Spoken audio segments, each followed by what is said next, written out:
41 பேரும் 10 குழந்தைகள் உட்பட 41 பேரும் சாக வேண்டியவர்கள் தான் சொன்னது சீமான் அண்ணன். அண்ணன் உங்களுக்கு மாற்று கருத்து இருக்கா? என்கிட்ட ப்ரூஃப் இருக்கு, ப்ளே பண்ணலாமா?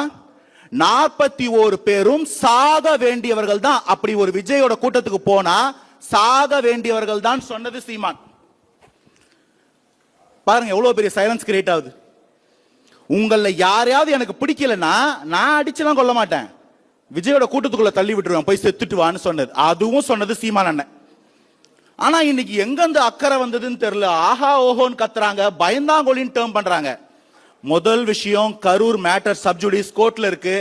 இன்னைக்கு அந்த விசாரணை எங்க போயிட்டு இருக்குன்னு எல்லாரும் பார்த்துட்டு இருப்பீங்க. கேஸ் யார் மேல போயிருக்கு? விஜய் சார சென்னைக்கு போக சொன்னது யாரு? பாதுகாப்பு கருதி. நீங்க இங்க இருந்தீங்கன்னா இன்னும் கேஆஸ் அதிகமாகும், தயவு செய்து கிளம்புங்கன்னு சொன்னவர் யாரு? ப்ரூஃப் எங்க கிட்ட இருக்கு, அது கோர்ட்ல கொடுத்திருக்கோம்.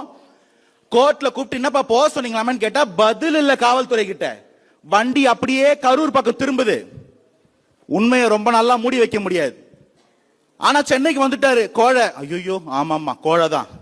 ஆனா தனி மனிதனுடைய பிரச்சனைக்கு வலசரவாக்க காவல்துறை சொட்டி கூப்பிடும் போது, என் உலர்மார்ந்த சொந்தங்களே, என்ன காவல்துறைக்கு அழைக்கிறார்கள், தனியா போ பயமா இருக்குன்னு யாரும் நாங்க கூப்பிடலையே.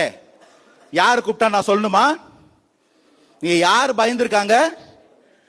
எங்களுடைய சந்தை மதிப்பு 1000 கோடி. 1000 கோடி கொடுக்கறன்னு சொன்ன ஆஃபர் பண்ணவன் யாரு? வெளில சொல்லு, நீ தான் நல்லவனாச்சே.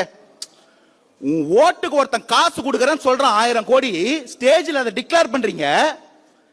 கொடுக்கறன்னு சொன்னவன் யாரு? ஒயிட்டா பிளாக்கா சொல்லணும்ல. நம்ம நல்லவங்க தானே, நல்லவங்க தானேனா?